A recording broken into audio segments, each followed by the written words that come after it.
All right. So I'm Dr. Greg Nigh, and I was asked if I would just talk about deuterium.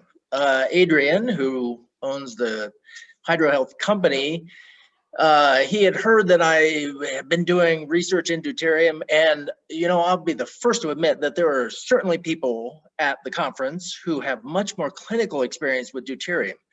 I'm not going to be talking about clinical experience. I'm going to be talking about just kind of an overview of cell physiology and why I think deuterium is, oh my gosh, important. So he asked if I would just talk about whatever I want to talk about. So that's what I'll do. I came into this topic about deuterium. I mean, it was Stephanie is the one who introduced me, Stephanie Seneff, who many of you probably saw speak yesterday.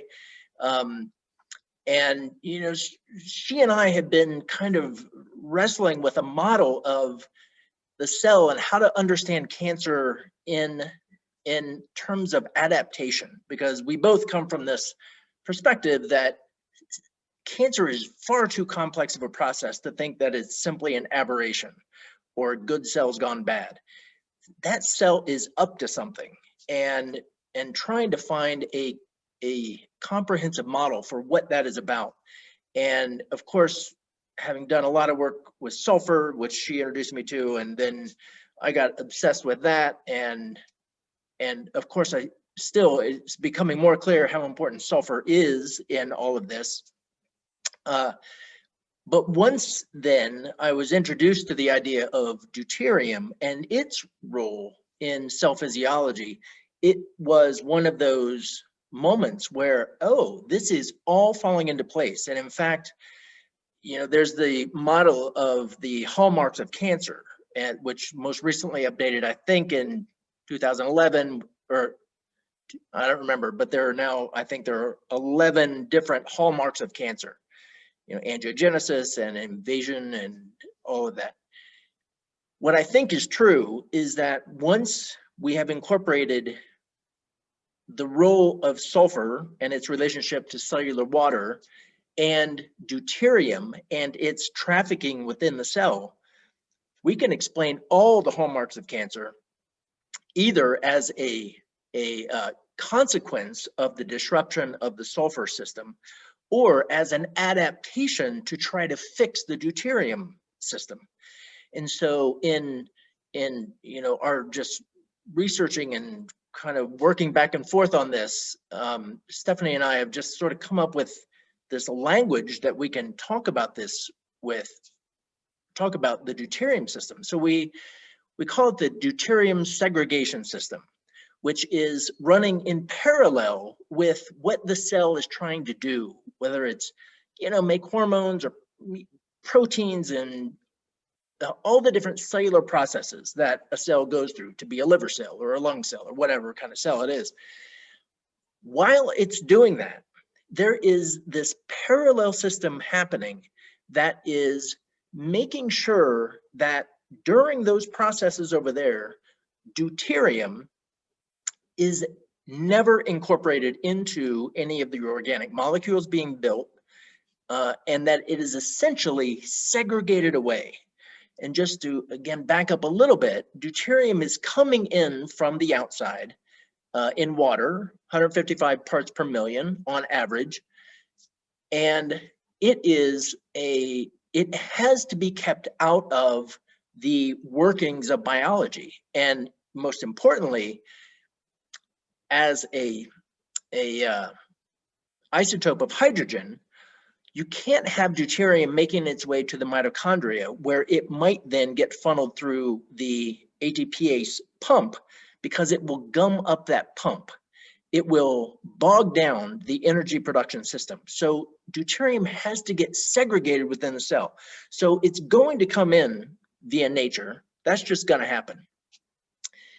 And once it is in the body, our cells have just an astoundingly complex set of checks and balances to make sure that the deuterium that comes in gets tucked away, and that in the tucking away of the deuterium, hydrogens get freed up, and those hydrogens then have to get trafficked to into protein manufacture or the building of organic molecules, or even more importantly, they need to follow wires, which are these actin filaments that Stephanie talked about yesterday.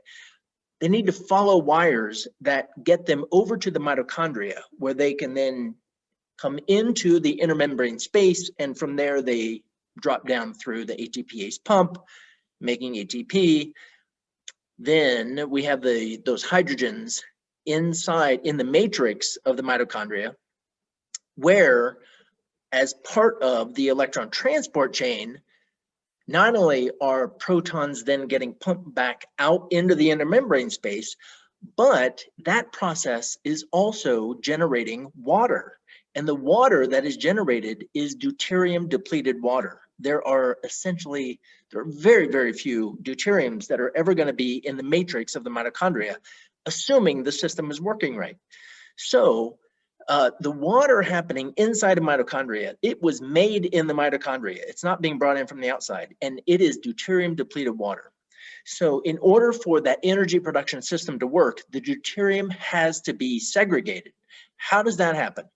Well, so what happens is, I've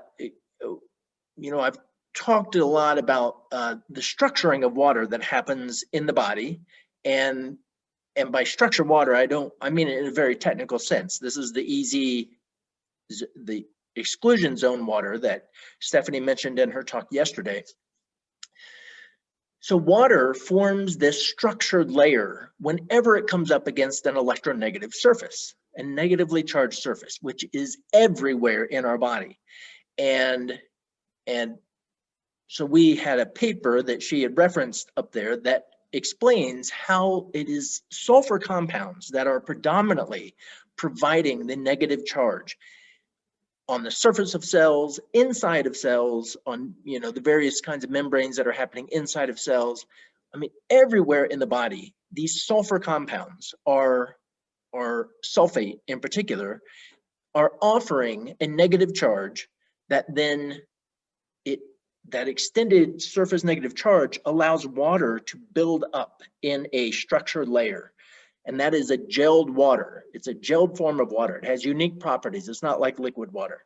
So there's the gelled layer that forms, and the liquid water is right outside. It's everything out here.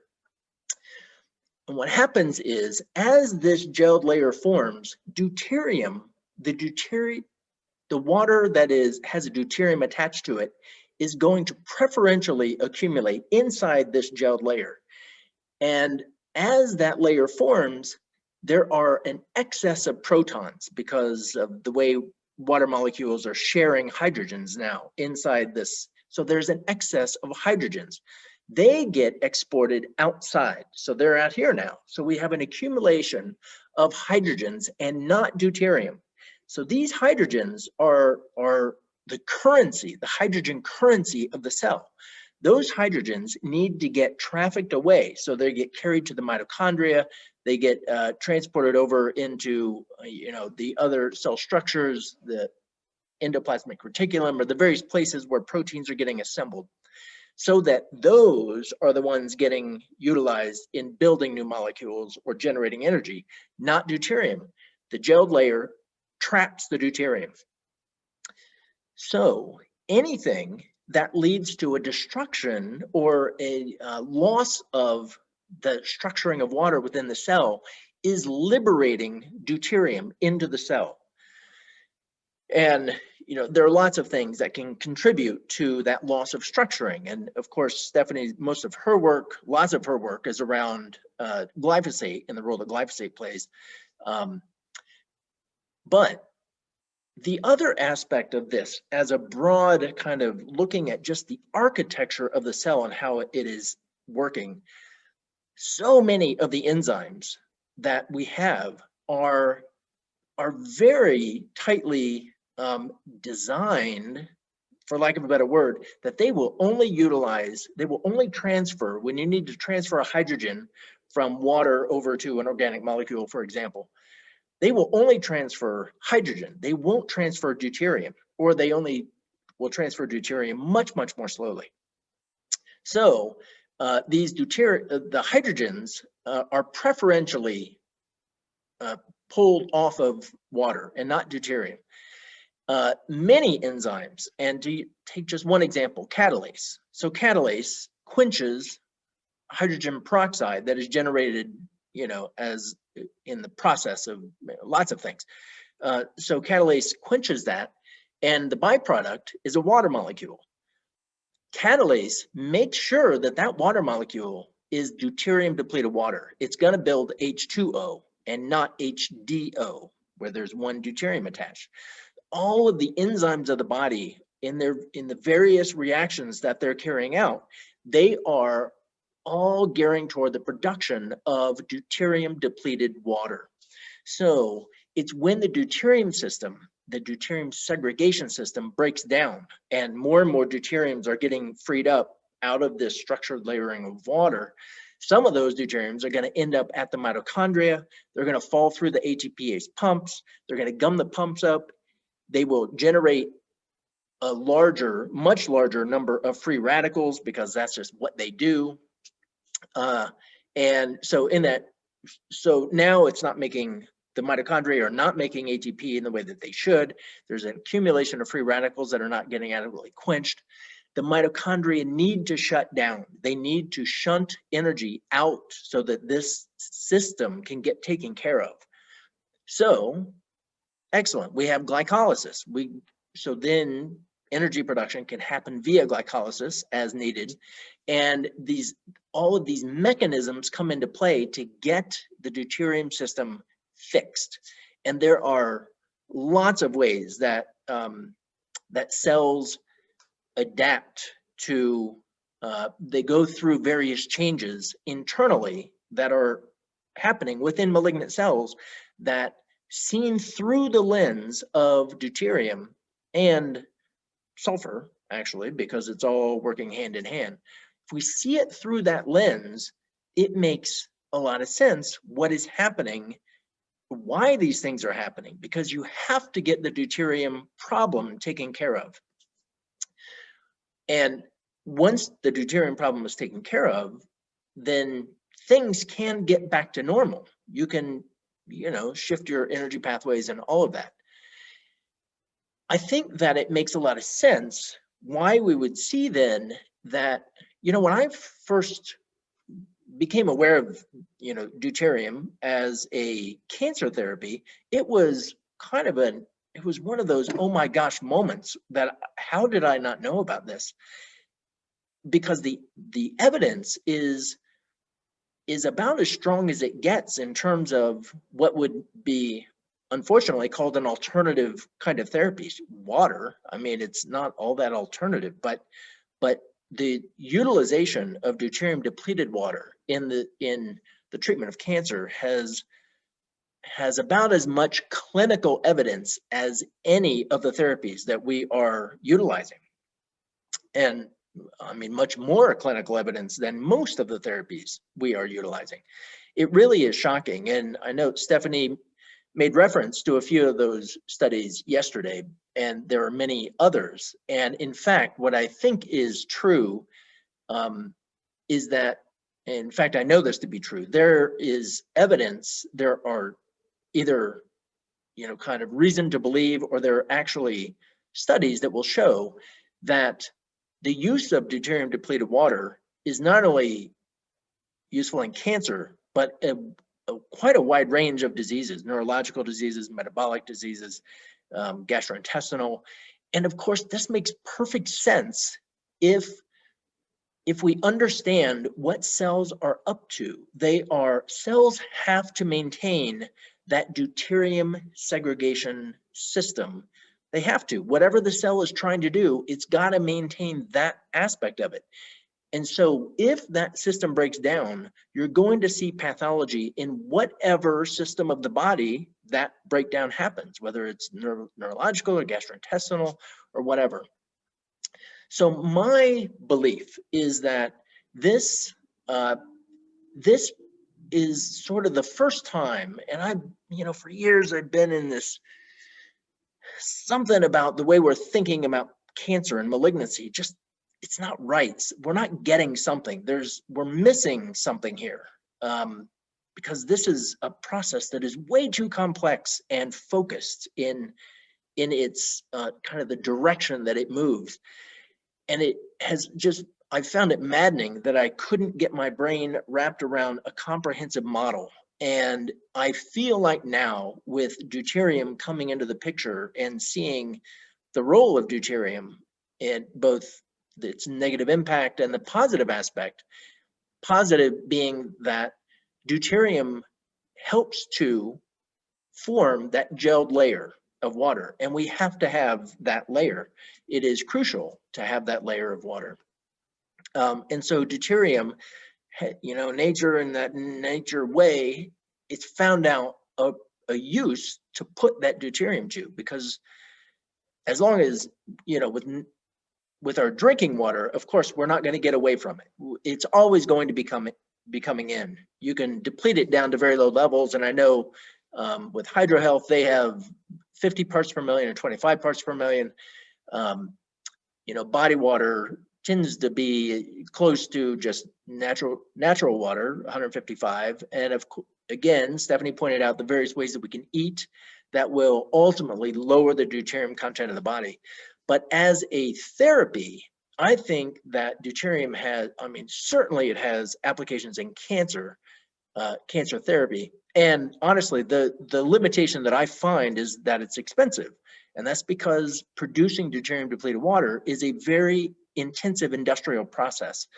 And so there is there's just a certain cost that you can't go under just by the nature of the process. And so, it is, for me, it's really been a lot of rethinking how I'm going to put together treatment plans that bring in a fairly costly therapy. And that means a number of other therapies that I would have used. I got to figure out, how to make that all jive. And so that's just, my homework and needing to figure out how to utilize the therapy. But my personal opinion is that deuterium as a cancer therapy, and especially in the way that naturopaths can incorporate it into their therapies. Keep in mind that the studies showing the utilization of deuterium depleted water in cancer is all in the conventional setting. And so they find it, yes, when you give DDW along with chemotherapy, oh my gosh, there really are, some studies are quite dramatic in life extension. What I think is true is that if we then couple DDW with our therapies, IV therapies, and all the great stuff that naturopaths bring to the table in the oncology setting, I think it will absolutely transform our ability to have an impact on what has thus far, in my opinion, been sort of maddening, that we do all the right things and sometimes we just can't get that process under control. So anyway, that is what I would say as an overview. I think our cells are quite exquisitely designed as these deuterium segregating machines, that they are doing what they're doing and constantly getting deuterium out of the way. When that system breaks down, bad things happen, all kinds of pathologies then result. And so the more we understand how deuterium gets trafficked, and we can kind of gear our therapies not only towards supplying the deuterium depleted water, but also repairing the system that leads to the breakdown of that process, that I think all of our therapies, whether oncology or anything else, and in fact, even mental health and all of them get quite dramatically more effective in that setting. So, all right, that's my run through. I'm happy to take any, if people have questions, you can chat me. If there are no questions, we can call it a wrap. Anything, there's some people here. I'll give it a second. Maybe people are typing things out. All right. Well, I am, of course, anyone can send me an email, and if you have further questions, I'm happy to answer those. I'm easy to find on my webpage for the clinic, immersionhealthpdx.com. So I'm easy to get a hold of. So I appreciate your being in attendance here and enjoy the rest of the conference. Bye-bye.